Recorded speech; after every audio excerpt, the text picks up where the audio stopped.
The end. Good night. Sleep tight. Don't let the bed bugs bite. What? You want to hear another one? But it's a school night. Okay. I'm such a pushover. What type of story shall we hear?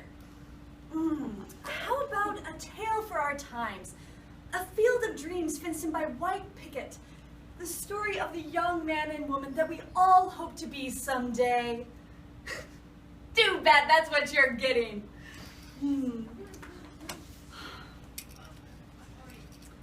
Once upon a time, there was a woman, as fair as a day in June. A young man stood by her side, smart as a whip and handsome as a polo horse. They met in high school and fell in love on a merry day in May. Before long, the young man got down on his knee, pulled a diamond from his pocket, and won the young woman's hand in marriage. Excuse us, Miss Storyteller? Moving right along. With the blessings of their compatible family. Miss Storyteller! Excuse me one moment. Yes, what is it? We didn't exactly meet in high school. Yes, you did. It says so right here. We met in a bar. And we dated on and off for 5 years while she experimented with foreigners. How nice. Well, for our purposes, let's just say you met in high school, shall we? Okay. So, with the blessings of their compatible families, they were to be bride and groom. Wait a minute! As I recall, you kept breaking it off. What? Yeah.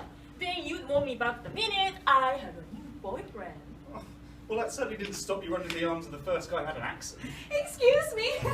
Let's not fight in front of the impressionable youngsters. Okay. The bride soon set in on the wedding preparations. I never realized you were a racist. I'm not. I was fine with the fact you slept with black men.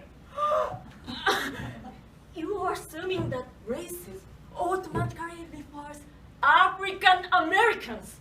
Isn't that a form of racism itself? Excuse me? Ma'am? Sir? Fur me those bouchées so I can return to the story, thank you. Oh, by all means, I mean, don't let anything silly like our issues get in your way. Look, will you just play along? The children will have ample opportunity to be disillusioned at a later time. Let's just have a nice bedtime story, okay? Okay. So, the preparations. They were to be married in a beautiful church, Drive-through chapel in Vegas. followed by an elegant reception at an old inn in Vermont. Back room at the Stardust Lounge. The bride put Martha Stewart to shame, as she had the entire evening designed to the last detail. Oh, that really sounds like you. From the linen napkins to the centerpieces of purple freesia and Italian ruskets. I think she was invited to someone else's wedding. And why is she assuming that the bride always has the taste? I mean, doesn't it occur to anyone that the groom might want to participate? I mean, I worked my way through law school as a floral designer. That's why I know that freesia is all wrong for a centerpiece. Though perhaps it's an accent flower. You were a floral designer? You've got to base your arrangement on a more substantial thing, like a lily or an orchid. Wait a minute. Is there something you want to tell me? Actually, there is something I would like to tell these youngsters so they can get to bed at a decent hour. The story. Well, We have. So, they had their flawless reception for 300 guests at a turn-of-the-century inn in Vermont. you know, we are not from Vermont. We've never even been to Vermont. At which all had a delightful time. What do you mean, is there something I want to tell you? Immediately following the splendid reception, Is there something you haven't been honest with me about? With yourself about? What? the bride, at the tender age of 24. What? What's so funny?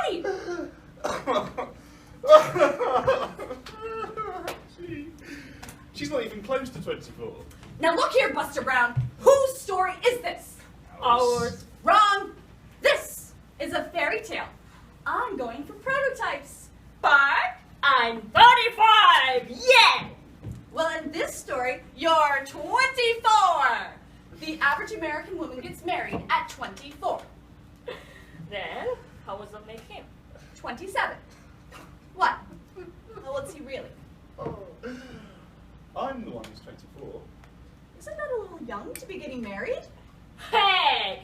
How come 24 is okay for me, but not for him? Because you're the woman. You're supposed to be younger. Jesus! So, boys and girls, before I was interrupted for the upteenth time, I was saying that the 24-year-old bride was whisked away in a horse-drawn carriage by her 27-year-old Prince Charming. Whisk away? Where?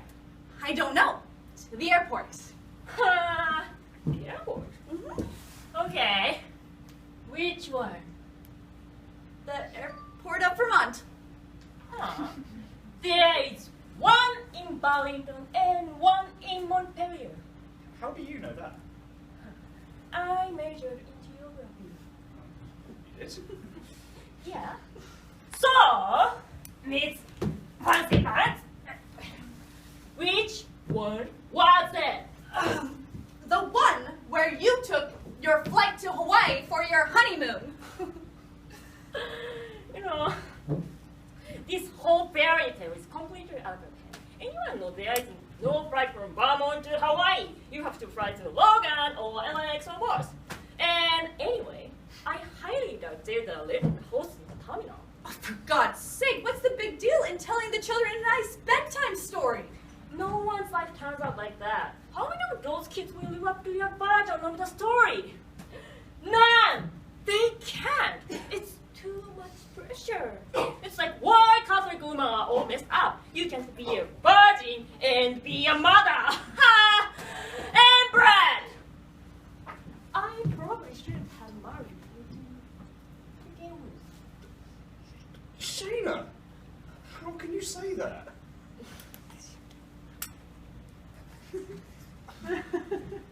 You're probably gay.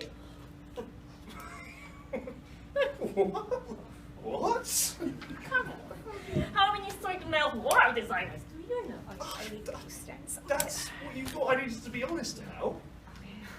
You didn't even know I majored in geography. Oh. Listen! If we are talking averages here, most people don't get married in Vermont. They get married in their one-house hometowns that have Walmart and bar zoning. What's wrong with that? Nothing! That's my point. Most people do get married in their hometowns. Most people cheat on their spouses or end up in counseling or sell everything they own to get into lousy nursing home. And God forbid we tell them what life is really like. She's got a point there. I mean, you're opening yourself up for multiple class action suits. Fine. I've had it.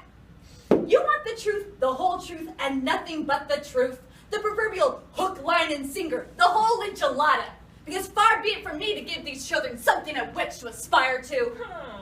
Do it! Do it! Do it! Do it! I'm warning you, it won't be pretty.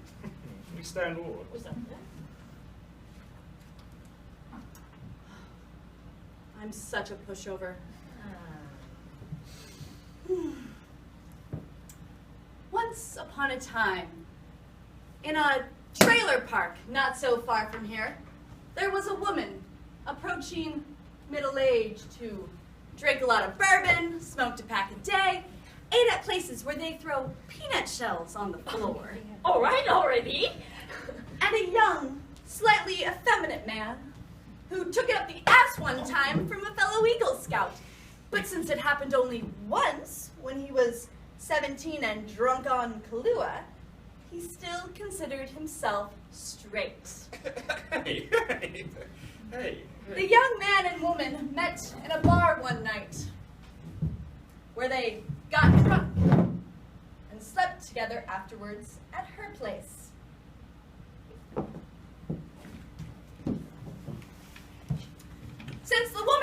guilty about the one-night stand, she felt she needed to make a legitimate relationship out of the encounter to justify the sex, even though she secretly prefers black men. To stay deep in the dark closet, the young man proposed to the woman. And since she's 35 and, let's face it, not getting any younger, she accepted his pathetic offer because it was a real ego boost to have snagged a hot stud 11 years younger than she, even if he does have the occasional problem getting a stiffy with her because he's really gay. Although the groom offered to plan the entire wedding with his best friend, Steve, the bride insisted they take a horse-drawn carriage to the airport of Vermont, from which they took 6 connecting flights to the airport of Las Vegas to get married by an Elvis impersonator. To celebrate, they ended up at the Stardust Lounge, at which they bought all the bar patrons cheese balls and Budweiser. When they arrived back home in Weehawken, New Jersey, the young man, unable to suppress his inner self for one moment longer, took up with a drag queen from Soho.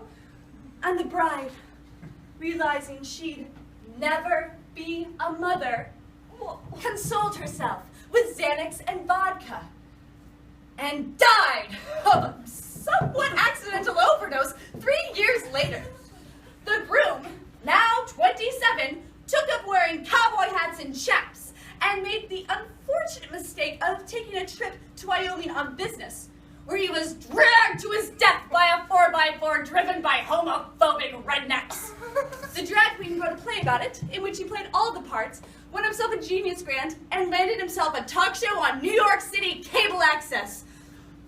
I bid you sweet dreams, children, and good night. The end. Storyteller, you were so fantastic. This is very nice.